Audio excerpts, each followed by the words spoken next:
Nesse trabalho, iremos abordar sobre o exame laboratorial leucograma e suas interpretações. O sangue é formado por uma mistura de elementos figurados, que são os glóbulos vermelhos, glóbulos brancos e plaquetas.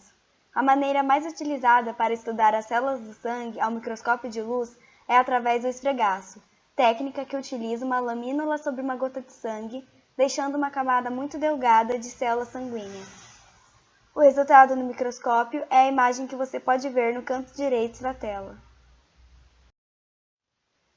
Para visualizarmos o sangue macroscopicamente, colocamos uma fração deste em um tubo de ensaio de hematócrito, com anticoagulante, heparina por exemplo, e centrifugamos.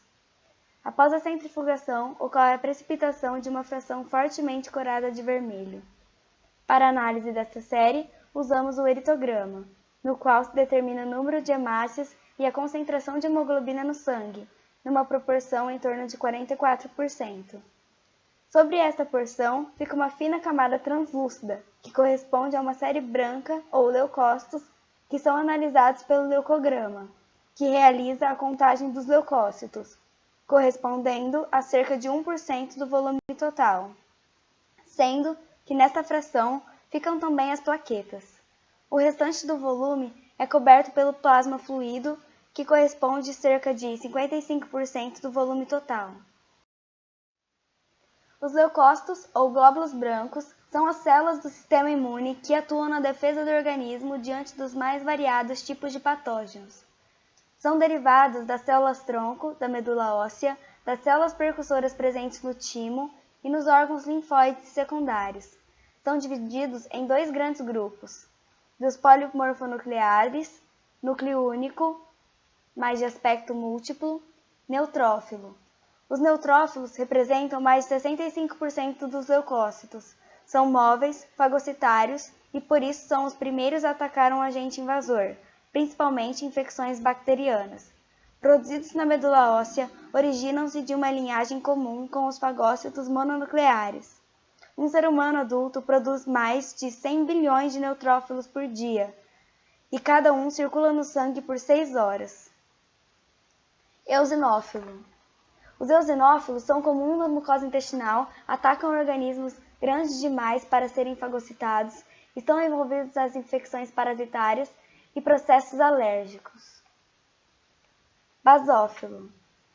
Os basófilos liberam mediadores químicos como a histamina, substância vasodilatadora, e heparina, anticoagulante. Tem papel importante nas reações alérgicas exacerbadas que culminam nos choques anafiláticos.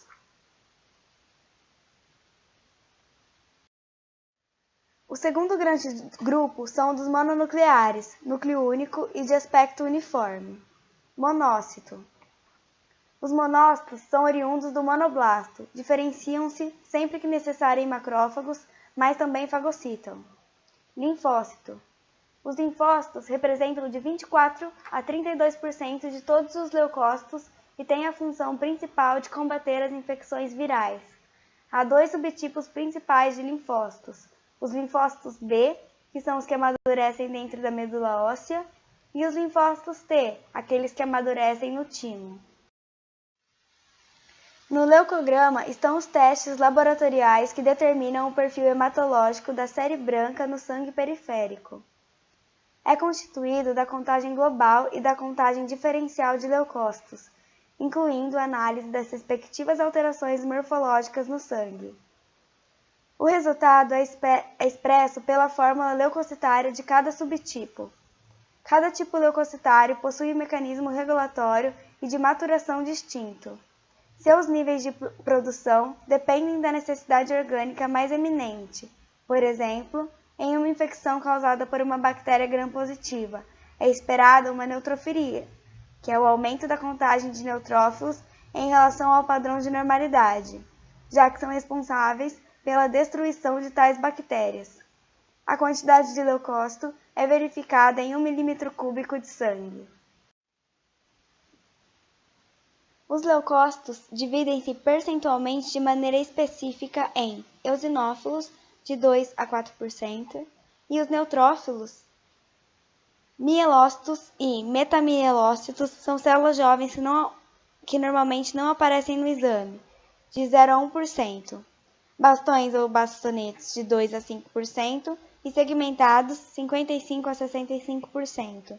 Basófilos, de 0 a 1%, linfócitos, 21 a 35%, e monócitos, 4 a 8%. Essas faixas percentuais são os valores de referência de um exame de leucograma. A câmara de contagem possui uma margem de erro de 15%. Essa avaliação é de considerável importância clínica, pois analisa as células responsáveis pela defesa do organismo. Se surgirem alterações em seus números, nas proporções entre seus subtipos ou em estruturas morfológicas, são indicadores de mudanças patológicas no organismo. É indispensável para o diagnóstico de emergências médicas, clínicas, cirúrgicas e traumatológicas, doenças infecciosas e crônicas em geral, acompanhamento de quimioterapia e radioterapia. Existe um referencial de normalidade da quantidade de leucócitos no sangue que leva em consideração a faixa etária e raça.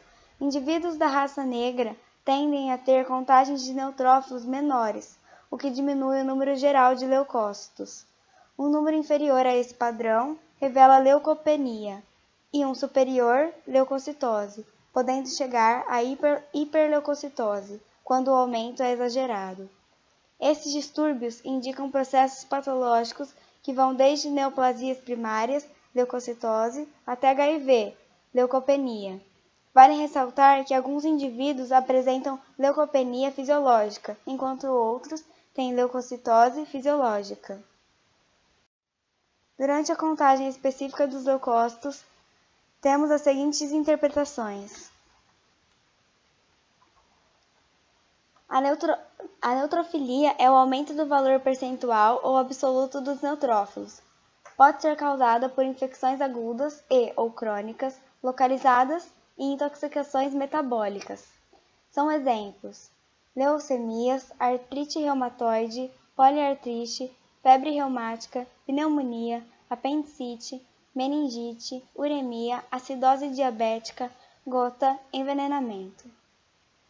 A neutropenia é a diminuição do valor percentual ou absoluto dos neutrófilos. Pode ser causada por processos viróticos.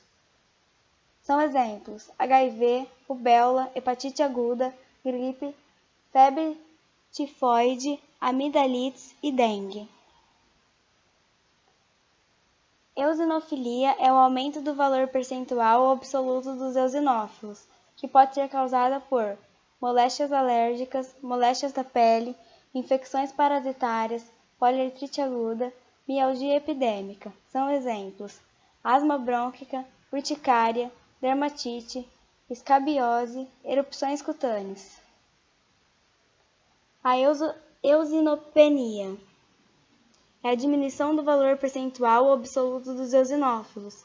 Pode ser causada por processos infecciosos agudos supurativos, reagudização de processos crônicos, estados tóxicos endógenos ou exógenos ausentes de defesa, falência do córtex da suprarrenal. São exemplos: coma diabético, uremia, hemólise aguda, cãibras generalizadas, partos, surtos emocionais, trabalho físico pesado. Basofilia é o aumento do valor percentual ou absoluto dos basófilos, geralmente acompanhada das modificações quantitativas dos eosinófilos. Pode ser causada por leucemias crônicas, eritremias, anemias, hemolíticas crônicas, após esplenectomia, varíola, varicela, infecções estafilocócitas. Linfocitose é o aumento do valor percentual absoluto dos linfócitos. Pode ser causado por processos agudos, infecções crônicas, leucemia linfática. São exemplos: amidalites, processos ganglionares, doenças de Chagas, coqueluche, toxoplasmose, rubéola, tuberculose, sífilis congênita ou secundária. Linfopenia é a diminuição do valor percentual absoluto dos linfócitos. Pode ser causado por processos agudos de infecções, cirrose hepática, caquexia, tuberculose ganglionar, neoplasias em estágios finais, uso de quimioterápicos, envenenamentos, obstrução intestinal, pancreatite aguda, coleciste aguda. Monocitose é o aumento do valor percentual absoluto dos monócitos.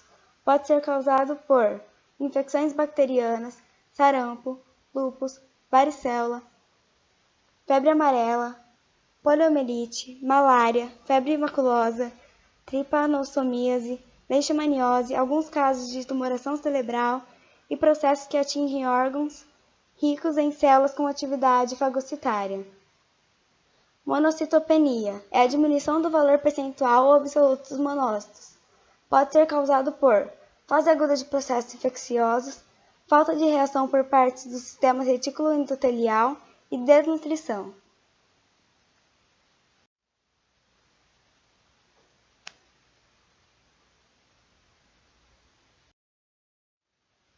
Este é o leucograma de uma paciente que fez tratamento quimioterápico.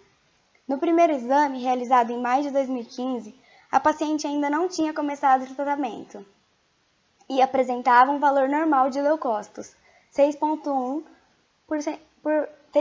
mil por centímetro cúbico. No segundo exame, realizado em agosto de 2015, a paciente iniciou o tratamento com quimioterapia oral e já é possível observar uma grande diferença nos níveis de leucócitos, que diminuíram pela metade se comparado com o primeiro exame e já fica abaixo dos valores de referência.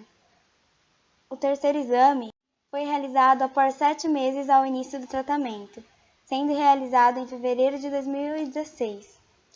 É possível observar que os valores de leucócitos diminuíram mais, passando para um valor de 2,7 mil por centímetro cúbico, ficando com quase um ponto abaixo dos valores de referência.